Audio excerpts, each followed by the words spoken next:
so excited to be back at the Volo Museum with Jim. Thanks for having us. Good to be back. Yes, when we were here last year, we were on the brink of kind of all this Titanic stuff coming toward you, and Yes. it just opened April 14th. So That's your excited birthday. to be here. It's my birthday. It's the Titanic hit the iceberg on the 14th, but didn't sink till the 15th. That's Just right. wanna keep that clear.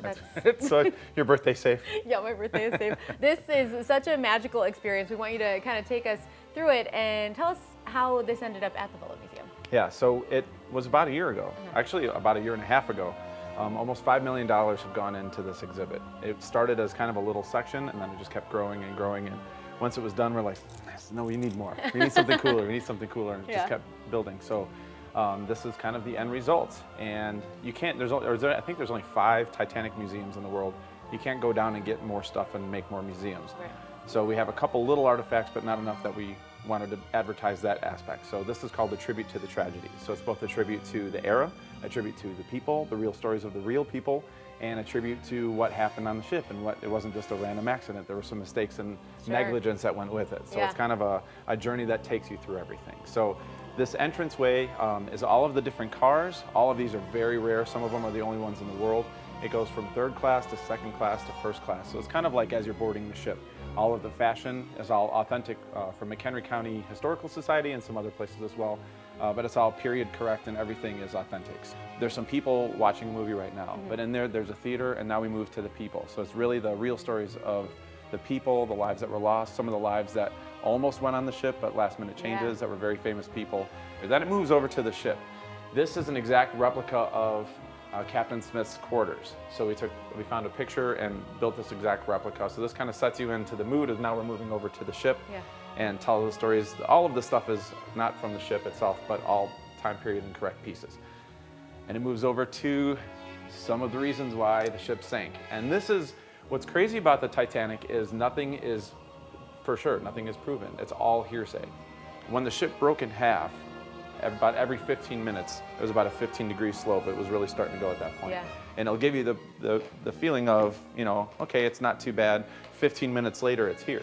But you got to think, this isn't you just going for a walk. There's everything on the ship, including people and massive shell, whatever is now flying at you. By the time you get up to this point, it's a 45-degree slope. I mean, everything, gravity's just pulling everything down at you. So, and once you're in the water was 28 degrees.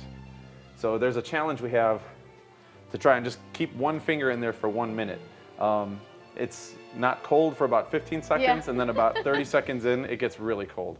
And so we have a video here that just kind of showing, you know, visually what it looked like, and then we have science here of what it, you know, a description of what it felt like when hypothermia sets in. It just feels like 1,000 knives in your body.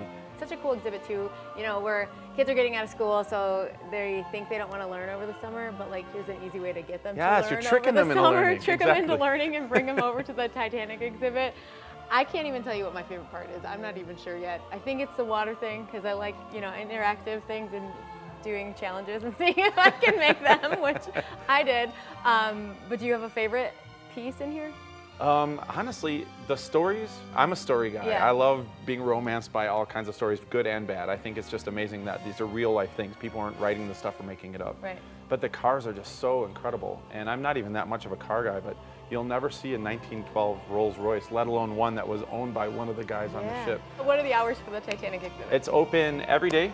We have summer hours now. Cool. So up until Labor Day, it's 10 to 6, Sunday through Friday, and then Saturdays 10 to 7. Perfect. It's a separate admission, but we only allow 30 people per hour. So it's always going to be comfortable. You can go at your own pace and spend as much time. You can spend 3 hours if you want to in here. So it's $20 by itself, but if you're already here with the admission, it's only $14.99. Cool. It's such an incredible exhibit. You have to go. And you know, the Volo Museum is actually hooking you up with a family 4-pack of passes. If you are our fan of the week, answer our fan of the week question right now on Facebook, and you might be able to win those passes on Friday. Don't go anywhere. We're telling you why you should donate blood this week next. We'll be right back.